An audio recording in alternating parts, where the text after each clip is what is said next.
Okay, welcome to the main audio for emotional mastery.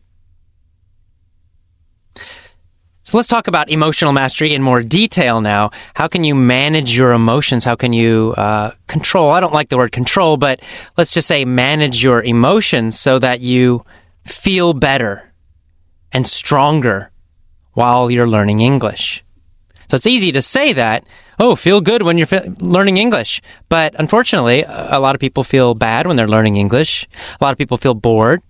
Or maybe just in your life in general, you're tired, you're working hard, and it's difficult to learn English also and still feel energetic and happy.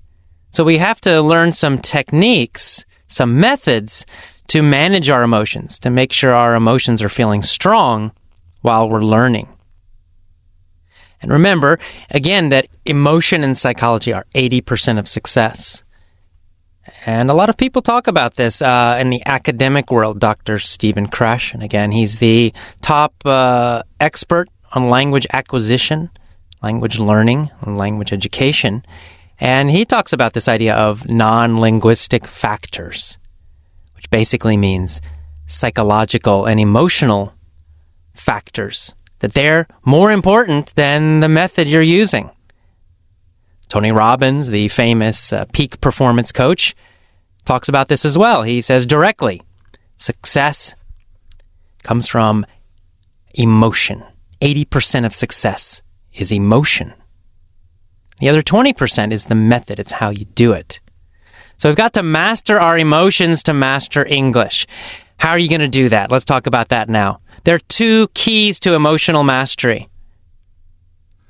One is your physiology. Again, it's your body, how you use and manage your body. And the second is your focus, your mental focus.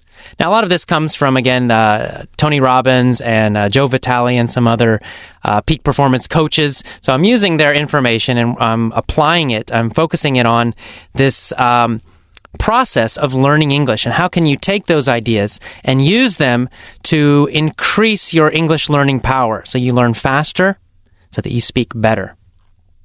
So again, we have two ways to manage our emotions. One is physiology, through the body, and the other is through focus, mental focus, what you think about again and again and again. In this lesson, we're going to talk about physiology, managing physiology. So this is an easy way to change your emotional state. So let's imagine that you are tired. You've gone to work. You've worked a very long day. You're tired and you're thinking, I don't want to study English. How can you change that feeling? Well, you can try to talk to yourself. I should study, I should feel better. But usually that doesn't work, right? Usually you still feel tired. What you have to do is start with your body. Change your body. What does your body look like when you're tired? Usually your shoulders are going to be forward. Is your head going to be up or is your head going to be down? Well, usually when you're tired, your head's going to be a little bit down. Your chin will be kind of down. What about your face? Will you have a big smile on your face or will your face be kind of loose? Well, it's usually going to be more loose, right? You're not usually smiling big when you feel tired. And your eyes, where are your eyes looking usually when you're tired? Again, down. So the whole body tends to be forward and down when you feel tired. So an easy, very simple way to change how you feel, how you physically feel, your emotion and in your body, is to just make small changes in the way you're using your body. Try it now. Lean forward, put your shoulders forward, put your chin down, look down. Okay. Put your body into a tired position. Notice how you feel. Now let's change it. Pull your shoulders back and your chest up. Bring your chin up. Bring your eyes up. Look up. And now, even if you don't feel happy, I want you to smile really big. Put a big smile on your face. Fake it. Look stupid. Okay, so a big smile, shoulders back, chest up, eyes up, and a big stupid smile, a big grin on your face. Do you feel differently now? You probably do. Just by changing the position of your body, I'm doing it right now myself, I can feel that I feel more energetic. I feel happier. Just by shifting my body. When I go back and I put my shoulders forward and my chin down and my eyes down, I can feel some energy going down, right? The energy in my body gets less. When I pull my shoulders back, my chest up, my chin up, my eyes up, I'm smiling big, just faking it, acting like a crazy person, I feel much better. And you do too. So that is such an easy way to change how you feel, to change your emotional state, just by shifting your body. It's a simple way to get control of your emotions and to master your emotions. So here's what I want you to do. Every time you listen to these lessons, or any English lessons, or any kind of English studying, I want you to first change your body. Before you listen to those lessons, and while you're listening, I want you to consciously think about pulling your shoulders back, pushing your chest up, chin up, eyes up, and make yourself smile. You probably didn't smile much in your English classes when you were younger, but this time I want you to smile, even if you feel like you're being stupid. It doesn't matter. Do it. You're going to change your body, and by changing your body, you're going to feel better. You're going to have more energy. And when you have more energy, when you feel better, you learn faster. There's a lot of research about this. And it shows that people who have more energy, who are feeling good emotionally, learn faster. People who are tired and bored learn much more slowly. What's another way that you can change your emotion by changing your body? Well, another very easy way is through breathing. How you breathe determines the energy in your body and how you feel. So, for example, if you have a very shallow breath, you're breathing very shallowly. Small little breaths, tight chest. You're going to feel different than if you're taking big breaths that are deep.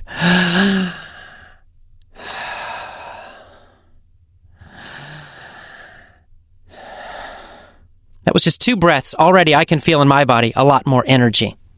So taking deep breaths, it's such a simple way, and yet it's very powerful. That's why in a lot of spiritual traditions, in Buddhism, for example, and also in martial arts, in sports, you find that they will focus on breathing. They will tell their students to breathe more deeply. They have a very kind of controlled way of breathing because they know by breathing very deeply, they can change their emotional state and their physical state, increase their energy, increase the aliveness in their brain, the alertness in their brain. So this is another thing I want you to do. Before you learn English, any kind of studying, these lessons or a book, anything, I want you to focus on breathing deeply. Maybe just 2 minutes. For 2 minutes, I want you to take deep breaths. Hold it for maybe 2, 3, 4 seconds, and then let it out. And do it again. Hold it, and breathe out. And again, and again. 1 or 2 minutes, deep breathing. Of course, at the same time, remember, you're changing how your body is moving and how you're sitting. You're changing your posture. Of course, posture means body position. So you're going to have a strong posture. It means you're going to have the shoulders back, your chin up, your eyes up, chest out. That's number 1. And then number 2, you're going to breathe deeply. Hold, then out. And again, strong posture, shoulders back, chin up, eyes up, and then deep breathing.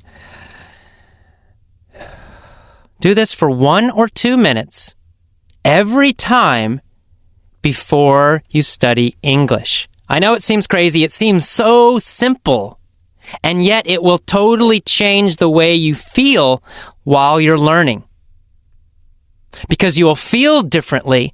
You will learn differently. Just this simple technique can increase your learning by 2 or 3 times. 2 or 3 times faster. Because your brain will be awake when you're listening to English. When you're bored, when you're tired, your brain is half asleep. You're just not learning efficiently. When you're breathing deeply and your body is in a strong posture, you feel better and you learn faster. Of course, the next factor we already talked about a little bit is your face. You got to control your face. Why? Because your face shows emotion. But your face also can create emotion just by smiling big, pretending, looking like a stupid person. It doesn't matter. Just by faking it, just by making yourself smile big, you'll actually change your emotion. You'll change your feeling. It's very hard to feel depressed and tired when you have a big smile, even if you're forcing the smile. So that's another thing I want you to do. Everyone on the train will think you're crazy while you're listening to Effortless English, but I want you to have a big smile every time while you're listening to the lessons. Right now, do it. So you're going to have strong posture. You're going to breathe deeply. And you're going to smile big every time before, during, and after your English lessons. What's another way we can control our physiology and therefore influence our emotional state? Well, another thing about the body is the body likes to move. So we're going to talk about movement. You're going to have a strong posture. You're going to breathe deeply. You're going to have a big grin on your face, smiling, and then you're going to move. Because movement creates energy, and energy wakes up your body so that you learn faster. I mentioned this in the introduction a little bit. We're going to talk about it more now in detail. You should always be moving your body while you're learning English. This is the opposite of everything you learned in school. In school, they told you, don't move. Sit in your chair. Right? So you're sitting in your chair, and what happened? Your body became stiff. You became tired. You're bored. Well, this is the opposite. You're not in school anymore. You're learning independently. It means you're in control now.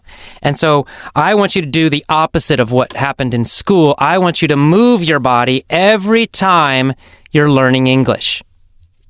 This can be very simple. If you're sitting in a train, okay, it's hard to walk around. So you could just stretch your body. Consciously stretch your leg a little bit, stretch your arm, move your head around in a circle, small little stretches. Just make sure your body is moving even a little bit. Even better is to go for a walk. You have an iPod, you're listening to the lessons. Get outside.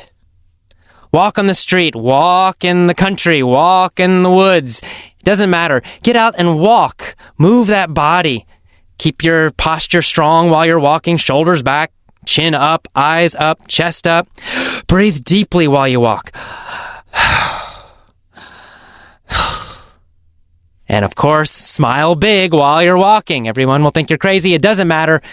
Use this system. I promise you, you're going to have a totally different experience while you're learning English. Nothing like the schools you went to before. So it's very important. If you want to, if you love to exercise, you can run while you're learning English. Put on your running shoes, get some exercise in your body at the same time that you're learning. You can do 2 things at the same time. So walk or run. Keep that body moving at the same time. Always. It's going to keep energy coming into your body, flowing into your body. That wakes up your brain, and that makes you learn so much faster. Another idea is go to the gym. You can go to the gym. Bring your iPod again and work out. Lift weights or do whatever you do at the gym. Again, you're using your body, engaging your body at the same time. Okay, so let me just review very quickly how you're going to use physiology to master your emotions. Number 1, posture. Shoulders back, chin up, eyes up, chest up. Number 2, breathing. Deep, deep breathing. Number 3, your face. A big smile every time you're learning English. Even if you feel terrible, I don't care. Smile big while you're listening to these lessons. And then finally, number 4, movement. You're always going to be moving your body somehow. If you're in your car, if you're in the train or the bus, you're going to maybe make small movements. But ideally, the best thing to do is to be outside walking, moving that body, or in the gym, or even running. So you're going to change your physiology. Now, what happens if after maybe 20 minutes, 30 minutes, you start to feel tired again?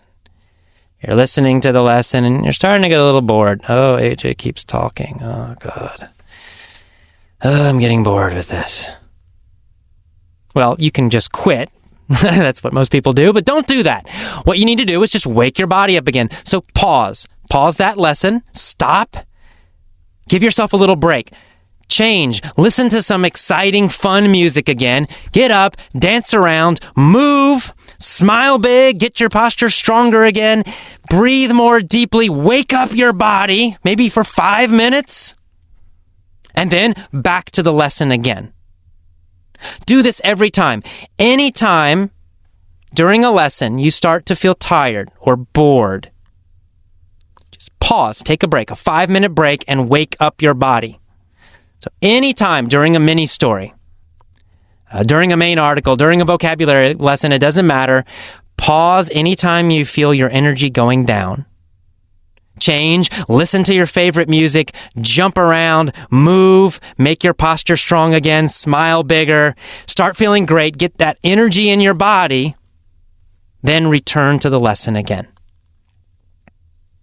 Okay, so that's it for the main article here of emotional mastery. You're going to focus on your physiology. You're going to focus on mastering your body, using your body to change your emotions, using your body to change the energy that you feel, and therefore using your body to learn English much, much faster. Okay, I will see you next time. Bye-bye.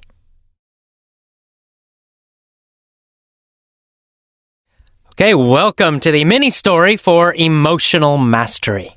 Let's get started. Vanilla wanted to be rich. Who wanted to be rich? Vanilla. Vanilla wanted to be rich. Who was Vanilla? Well, Vanilla was a beautiful, intelligent woman.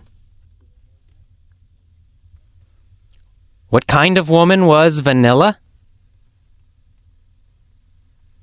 She was a beautiful, intelligent woman. And what did she want? She wanted to be rich. She said, "Show me the money!" What did she say? She said, "Show me the money!" Who wanted a lot of money? Vanilla. Vanilla wanted a lot of money. She was beautiful. She was intelligent. But, unfortunately, she was poor. So Vanilla went to Las Vegas. She went to Las Vegas to get rich. Where did she go? Las Vegas. Why did she go to Las Vegas? To get rich, of course. She went to Las Vegas to get rich. Who went to Las Vegas to get rich? Vanilla. Vanilla went to Las Vegas to get rich. She walked into Caesar's palace. Where did she go? Caesar's palace. She walked into Caesar's palace. Did she run into Caesar's palace or did she walk into Caesar's palace? She walked. She walked calmly into Caesar's palace. What is Caesar's palace? It's a casino. Caesar's palace is a casino. Did Vanilla go to a casino in Japan? No. She didn't go to a casino in Japan. She went to a casino in Las Vegas. What was the casino's name? Caesar's Palace. The casino's name was Caesar's Palace. And where was it? Las Vegas. It was in Las Vegas. She walked into Caesar's Palace with a big grin on her face. Was Vanilla happy or sad? She was happy. She had a big grin on her face, a big, huge smile. Was she grinning or was she frowning?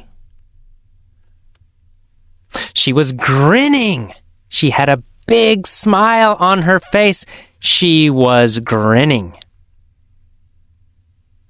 Who? Who was grinning? Vanilla. Vanilla was grinning. When was she grinning?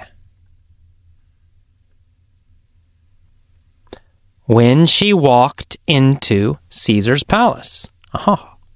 When she walked into Caesar's palace, she was grinning. Why? Well, because she thought she was going to become rich. She was grinning because she thought she was going to become rich. In fact, she knew she was going to become rich. Why was she grinning? Because she knew she was going to become rich. She walked to the blackjack table. Which table did she walk to? The blackjack table. She walked to the blackjack table. Did she walk to the poker table? No. Not the poker table. She walked to the blackjack table. Who walked to the blackjack table? Vanilla. Vanilla walked to the blackjack table. What was she doing when she walked to the blackjack table? She was grinning, of course. She was grinning when she walked to the blackjack table. She took out money from her pocket. How much money did she take out of her pocket? $6,000. She took $6,000 out of her pocket. Where did she take it out of? Out of her pocket. She took $6,000 out of her pocket. Whose pocket? Oh, Vanilla's. Vanilla's pocket. Of course, her own pocket. She took $6,000 out of her own pocket, she put the money on the table. She bet all of the money on the first game. How much money did she bet? Well, all of it, all $6,000. She bet all $6,000. And did she win or did she lose? Well, Vanilla lost. Vanilla lost all her money. She was really, really poor. She cried, "Oh no, I lost all my money."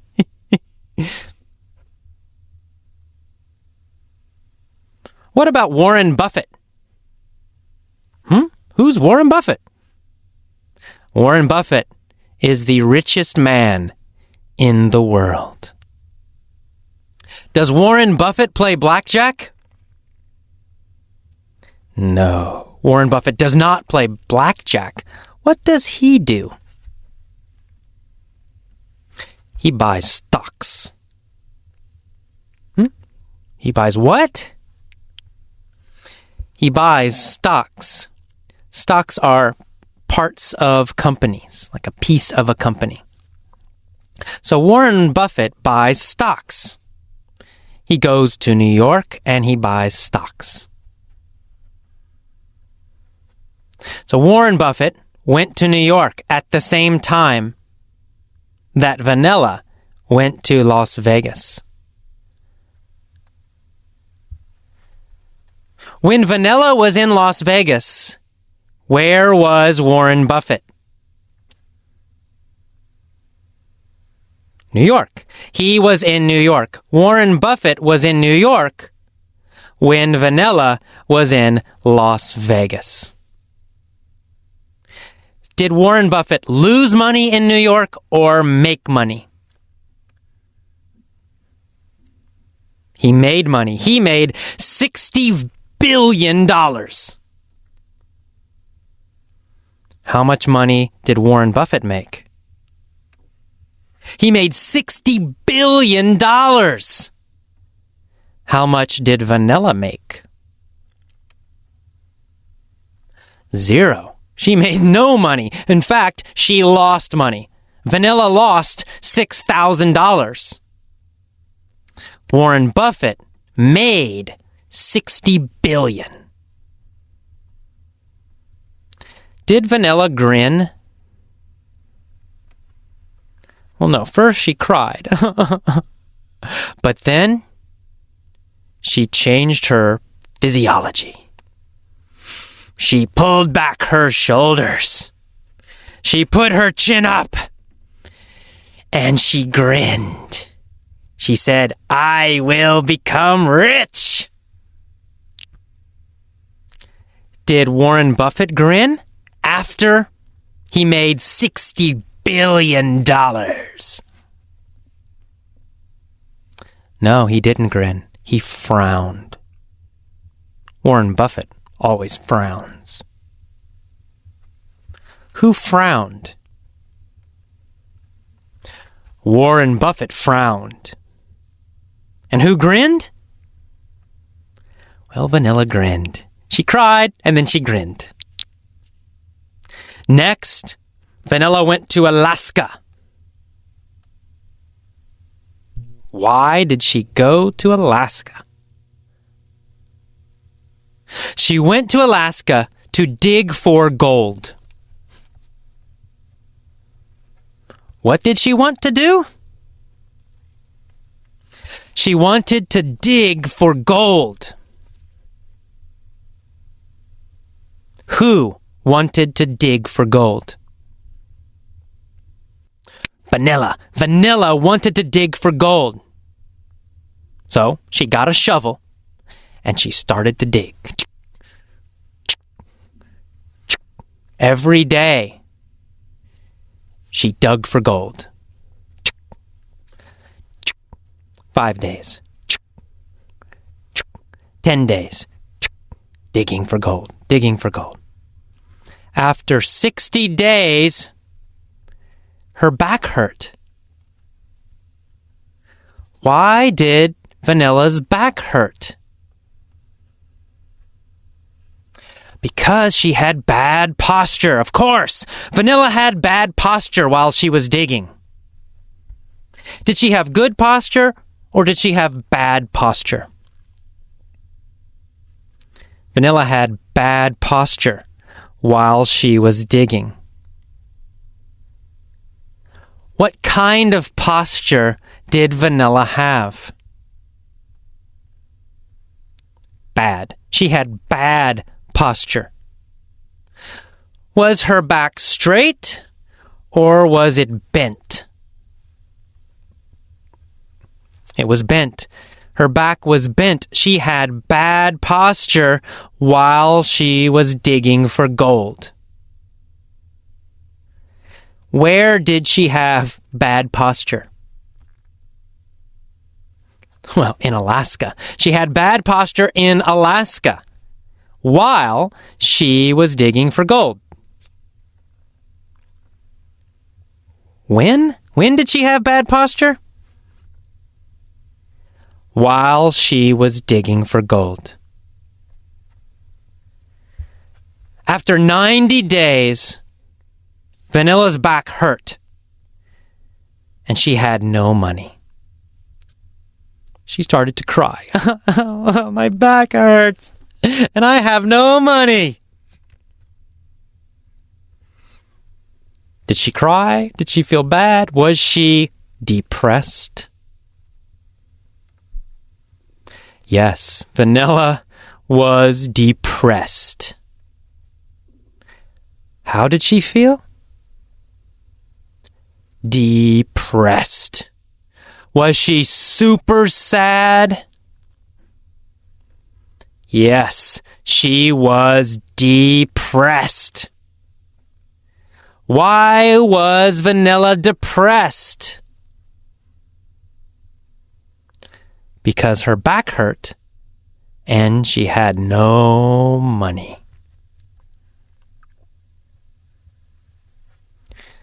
But then Vanilla changed. She changed her posture again. She smiled. She brought her shoulders back. She breathed deeply. She said, "I will become rich." So she went to Singapore. Where did Vanilla go next? Singapore. That's right. Of course, Singapore. She went to Singapore. Why did she go to Singapore? Well, it's obvious. She went to Singapore to start a chili business. What kind of business did she start? A chili business. Not a cold business. Chili, C-H-I-L-I. Little peppers that you eat. Very spicy. She started a chili business. Okay, so she grew chilies in her apartment. She grew chilies, hot chilies, in her apartment and sold them to restaurants.